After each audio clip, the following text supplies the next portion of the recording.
So hello guys and welcome back to Clarify Knowledge and this is the 8th episode of WTF series जिसमें आज हम लोग बात करने वाले हैं about the chapter United Nations. So यार देखो यूनाइटेड नेशन जैसे कि इससे पहले अभी तुमने जो है ना सेकंड वर्ल्ड वॉर पढ़ा था, अब उसके बाद डायरेक्टली तुम इस वाले जो है चैप्टर को कर रहे हो यूनाइटेड नेशन। तो यार देखो United nation it is like जैसे अभी तुमने देखा था ना फर्स्ट वर्ल्ड वॉर के एंड के बाद एक एक ट्रीटी साइन हुई थी, ट्रीटी ऑफ वर्सैलिस। उसके बाद जो है लाइक एक एसोसिएशन टाइप फॉर्म की गई थी जो कि थी लीग ऑफ नेशन, ठीक है, जो कि यार देखो इतना बेटर वर्क नहीं कर पाई थी, लेकिन इसी को एकदम प्रॉपर वे में जब सेमेस्टर लाइक तुम्हारा सेकंड वर्ल्ड वॉर हो गया ब्रोकआउट और उसके बाद बहुत ही ज्यादा सिवियर रिजल्ट्स थे, तो फिर जो है ना यूनाइटेड नेशन को बनाया गया।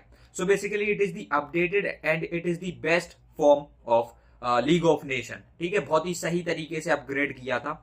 सो यार देखो formed after the end of the Second World war, ठीक है, reasons leading to the formation of United Nation, devastating world war, two world war have created many destructions in 20th century, many people lost their lives, ठीक है, यानी basically यार देखो it is like pretty simple कि जब 20th century में ये दो वॉर्स हुई थी तब बहुत सारे लोगों ने अपनी जिंदगी खोई थी, लाइक अराउंड 10 से 12 करोड़ लोग कलेक्टिवली खत्म हुए थे, तो यानी 100 करोड़ से ऊपर परिवार खत्म हुए थे, समझ रहे हो। सो यार देखो basically failure of League of Nations after First World War, it was very necessary to establish a powerful organisation, ठीक है, बहुत जरूरी था क्योंकि League of Nation was like उसको किसी ने माना नहीं। कोल्ड वॉर हो रही थी यार हमारे यूएसए में उस समय में, जिसमें बेसिकली कैपिटलिस्ट वर्सेस रशिया जो है ना एक वॉर हो रही थी कैपिटलिज्म और कम्युनिज्म के बीच में। Capitalism was like there in USA and communism was there in Russia, तो यहाँ पर एक वॉर हो रही थी और ऐसी चीजों को रोकने के लिए, इस कोल्ड वॉर को रोकने के लिए जो है ना यूनाइटेड नेशन का फॉर्मेशन जरूरी था। Destructive weapons, many destructive weapons were used in the Second World War, the organisation needed to save people and earth from such type of weapons like जो तुम्हारे न्यूक्लियर बॉम्ब्स वगैरह होते हैं यार, ये अभी फिलहाल वाली पीढ़ी को तो जो है ना हार्म करते ही हैं, साथों साथ जो जेनेटिकली आगे आने वाली पीढ़ियां है ना, जो जनरेशन है उन तक को हार्म कर रहे होते हैं। So that is something which is needed to be stopped. तो इन सारी चीजों को स्टॉप करने के लिए, इनको प्रोहिबिट करने के लिए यूनाइटेड नेशन का फॉर्मेशन होना जरूरी था। उसके बाद ओरिजिन कैसे हुआ यार देखो basically president of USA FD Roosevelt, Britain के पीएम विंस्टन चर्चिल और एक नाम यहाँ पर हेनरी स्टैलिन भी थे।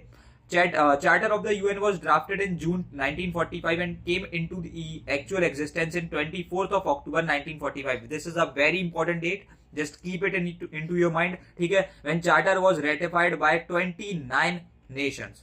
ठीक है, so see this is something कि पहले जो है ना एक सर्टेन डेट पे हुआ और उसके बाद जो है ना 29 नेशंस ने इसमें पुष्टि करी, समझ रहे हो। Basically this is something ratified, मतलब यही है कि आपने ठीक है, you are okay with it, ठीक है। उसके बाद यार देखो एम्स एंड ऑब्जेक्टिव्स क्या थे उस समय पर, अभी तो काफी चेंजेस आ रखे हैं। सो बेसिकली यार देखो to maintain international peace and security, war को रोकना एट लास्ट यही है। टू डेवलप फ्रेंडली रिलेशंस, अगर सारे ही नेशंस में जो है ना फेलो नेशंस में सारे अच्छे फ्रेंडली रिलेशंस होंगे तो क्यों ही वॉर होगी। टू अचीव इंटरनेशनल यानी कूपरेट कर रहे होंगे तो क्यों ही वॉर होगी। To work diligently for establishing people peaceful relation principles, फिर क्यों ही वॉर लाइक समझ रहे हो ना होगी। At last their sole aim was, layman में बात करें तो वॉर को प्रोहिबिट करना, क्योंकि वॉर के ब्रोकआउट होने के बाद उसके रिजल्ट्स को देखने के बाद ही ये चीज बनाई गई थी। ग्रेट। अब उसके बाद यार देखो basically let's talk about the principle to respect sovereign equality of members, ठीक है, यानी सारे ही मेंबर्स की इक्वालिटी को एक अच्छा दर्जा देना, रिस्पेक्ट करना। All obligation should be fulfilled by member Nations, और उसके बाद member nation should neither threaten nor use force on any other Nations, ठीक है, this is also which is like very important, ठीक है, यानी आप किसी भी मेंबर नेशन को या फिर अदर नेशन को जो है ना ऐसे लाइक फोर्स नहीं कर सकते हो किसी भी एक चीज के लिए।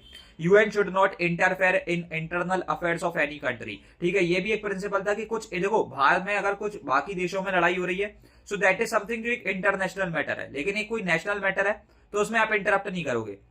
वहां पर चाहे डिक्टेटरशिप ही क्यों ना आ जाए, आप यानी उस समय पे आप इंटरप्ट नहीं कर सकते। You can interrupt in the international matters, समझ रहे हो। ग्रेट। उसके बाद यार देखो फैक्ट्स अबाउट यूएन, तो यार देखो headquarters of UN organs are in New York, basically हर एक जो भी तुम्हारा हेडक्वार्टर है वो वहीं पर है, except International Court of Justice which is in Hague Netherland, ठीक है, सिर्फ इंटरनेशनल कोर्ट ऑफ जस्टिस का जो हेडक्वार्टर है वो यहाँ पाया जाता है। light blue map in the middle of which polar map of world embraced by olive branches is there. Flag was adopted on 20th October 1947. This is also a very important date. Just please keep it into your mind. ठीक है. और ये जो नया like international peace को promote करता है ये वाला sign. Expenditure of UN were made by the member nations, जितने भी नेशंस हैं वो कुछ कॉन्ट्रीब्यूशंस देते हैं और उसके बाद जो है ना यार बेसिकली सारे ही जितने भी एक्सपेंडिचर्स होते हैं वो हो रहे होते हैं. India as an official member of UN as it participated in San Francisco conference represented by Jawaharlal Nehru ji. तो चाचा नेहरू ने जो है ना बेसिकली सबसे पहली मीटिंग में बेसिकली जो है जो यानी उनकी पहली मीटिंग थी उसमें पार्टिसिपेट किया था. उसके बाद यार देखो basically let's talk about the general assembly. This is the most important part of all the like parts of United Nation. ठीक है, जनरल असेंबली जो है सबसे ज्यादा इंपॉर्टेंट है. तो यार देखो all the members of UN are members of General Assembly. उसके बाद each country has one vote. देखो ऐसा होता है ना जनरल असेंबली में कुछ आपके पास एक वोट रहता है जिसके थ्रू आप एक डिस्कशन पे जो ना वोट करते हो and at last you will be like हमने वोट किया. ठीक है, हमने वोट किया. अब कोई भी अगर जिसमें ज्यादा वोट होंगे लाइक मेजोरिटी जिसके साथ होगी वो वाले मैटर में उस तरीके से आगे बढ़ेंगे, वो प्रिवेल करेंगे. Regular sessions begins each year on the third Tuesday of September. याद रखना थर्ड यानी like third Tuesday of September and continues up till third week of December. A new president is elected for each session. जैसे कि ये वाला एक session था third Tuesday of September to third week of December. ठीक है, decision on important matters are made by 2/3 majority. ठीक है, at least 2/3 majority should have to be there. ठीक, उसके बाद यार देखो basically let's talk about the powers and functions of General Assembly. So basically this is something to make recommendations while maintaining peace and security. ठीक है, यानी आप ऐसी रिकमेंडेशंस दे सकते हो कि कैसे आप पीस एंड सिक्योरिटी को मेंटेन कर सकते हो. उसके बाद to discuss any question related to the international peace and security. ठीक है, कोई भी एक ऐसा मैटर है, बड़ा मैटर है जो इंटरनेशनल पीस या सिक्योरिटी को हार्म करता है, तो ऐसी चीजों पर डिस्कशन करना. To receive and consider reports from Supreme Court and other organs of United Nation. ठीक है, यानी सारी ही रिपोर्ट्स को रिसीव करना फ्रॉम दी सिक्योरिटी काउंसिल. समझ रहे हो, from the Security Council and other organs of UN. So basically to consider and approve budget of UN. ये भी जो है ना यार देखो भले ही पूरे ही मेंबर नेशंस के थ्रू आ रहा है लेकिन इसको भी एकदम सही तरीके से एनालाइज करना इज नेसेसरी. उसके बाद to elect non permanent members of Security Council, Economic and Social Council, trust यानी Trusteeship Council and to elect जजेस of International Court of Justice. ठीक है, ग्रेट. उसके बाद यार देखो let's talk about the Security Council. So it basically looks after the security. Executive body of UN, big 5 होते हैं इसमें. देखो यार बिग 5 जो है ना उनके पास वीटो पावर है. ठीक है, इनके पास जो है ना वीटो पावर है. सो बेसिकली ये बिग 5 कौन से, जो कि यानी परमानेंट मेंबर्स है. इसमें जो है यार तुम देख सकते हो परमानेंट मेंबर्स में बेसिकली एक तो आता है चाइना, एक होता है तुम्हारा फ्रांस, एक है रशिया, एक है ब्रिटेन जिसको इंग्लैंड बोलते हैं and then USA. 10 non permanent members होते हैं. इनका कॉम्पोजिशन कुछ ऐसे होता है कि 5 एफ्रो एशियन कंट्रीज होती हैं, 2 लैटिन अमेरिकन कंट्रीज होती हैं, दो होती है तुम्हारी वेस्ट यूरोपियन कंट्रीज एंड एक होती है ईस्ट यूरोपियन कंट्री. याद करने में सरल रहे तो मैं बता दे रहा हूँ 10 में से 5 जो है ना यार तुम्हारी एफ्रो एशियन होगी. ठीक है, 2 जो है तुम्हारी देखो ये हो गई तुम्हारी 5, 2 जो है तुम्हारी यार बेसिकली कुछ नहीं बस बेसिकली लैटिन अमेरिकन होंगी. ठीक है, लैटिन अमेरिकन. और उसके बाद जो है ना तुम्हारी यूरोपियन कंट्रीज होंगी 2. ठीक है, जिसमें से यार बेसिकली लाइक 3 होंगी वैसे तो, जिसमें से 2 होंगी तुम्हारी वेस्ट से और 1 होगी तुम्हारी ईस्ट से. कुछ इस तरीके से तुम याद रख सकते हो. ईच मेंबर हैज 1 वोट, जो कि एक नॉर्मल वोट होता है and at least 9 members should vote in favour of 1 decision. Permanent members उनके पास वीटो पावर है. If any of the big 5 cast negative vote the decision will not pass. So basically यार देखो वीटो पावर का कुछ ऐसा यूज होता है कि अगर आप कोई भी एक डिस्कशन कर रहे हो, although the majority is like with you, लेकिन स्टिल वीटो पावर का यूज करके किसी ने नेगेटिव वोट को कास्ट कर दिया, तो इस केस में पता क्या होगा, वो एक जो नेगेटिव वोट ब्रॉडकास्टेड है उसको ज्यादा दर्जा दिया जाएगा बिकॉज उस नेशन के पास वीटो पावर है और वहां पर उस मैटर को क्लोज कर दिया जाएगा. ठीक है, International Court of Justice. Now this is also which is like something which is very important. Principle judicial organ of UN. देखो एग्जीक्यूटिव के बाद लेजिस्लेचर के बाद आपको ये एक चीज जरूरी होती है. Settles legal disputes and give advisory opinion on legal questions. Composition क्या यार देखो 15 जजेस होते हैं for like 9 years bye general assembly and supreme इसको हम कहते हैं सिक्योरिटी काउंसिल. यहाँ से पिक किए जा रहे होते हैं, यानी ये सजेशन और रिकमेंडेशन में उसके पार्टिसिपेशन में होते हैं. उसके बाद powers and function of Security Council which is also very important to maintain peace and security. We are known of it.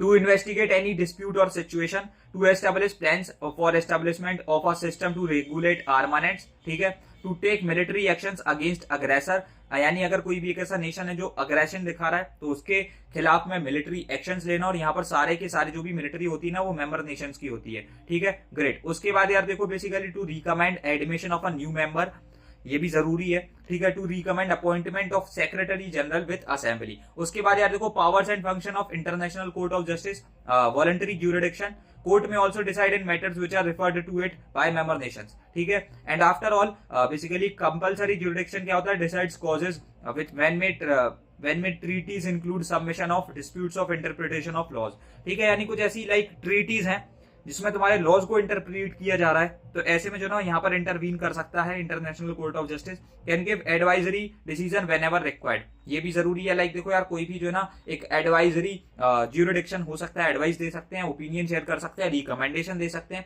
उसके बाद यार देखो economic and Social council, responsible for standard of living, full employment and economic and social progress. Like अब देखो employment कम है तो this is something जो कि एक सिविल में नीड है, तो इसके लिए जो है ना लाइक कौन उस चीज को देख रहा होगा, एम्प्लॉयमेंट एंड सोशल काउंसिल। उसके बाद जो है ना trusteeship council, responsible for standard of living, full employment, यानी बात भी है यहाँ पर जो है ना ट्रस्टीज को देखा जा रहा होता है। और उसके बाद chief administrative office of UN, main function is to coordinate and supervise the activities of various organs of UN, ठीक है, ये होते हैं chief administrative office of UN. And उसके बाद दैट्स ऑल, हमने सेशन में सब कुछ चीजों को सिर्फ 10-11 मिनट में कवर कर दिया है एंड आई थिंक सो तुम्हारी सारी चीजें क्लियर हो।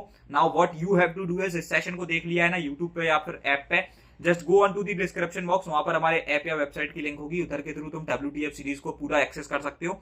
This is the 8th episode. आगे आने वाले जो 7 एपिसोड थे ना यार वो तुमने नहीं देख रखे हैं तो उनको बिंग वॉच करो, पूरी SST को कंप्लीट करो, एंड इसके बाद जो है तुमको क्विज टेस्ट देखने को मिल रहा होगा तो उसको देखो, एंड साथों साथ यहाँ से तुमको कुछ हैंड रिटन नोट्स एंड बहुत सारी चीजें स्पेशल देखने को मिलने वाली है, लाइक स्लाइड्स भी होगी वहां पर, तो उनको एक्सेस करो on our app and on our website, totally premium content है, ठीक है। सो रखते इस वाले वीडियो में इतना ही, और ये पूरे स्केड्यूल को तुम फॉलो कर सकते हो, ठीक, एंड दैट्स ऑल, रखते हैं इस वीडियो में इतना ही एंड मिलते हैं तुम्हारे अपकमिंग वीडियोस में। तब तक के लिए thanks for watching, happy learning and best of luck, bye bye.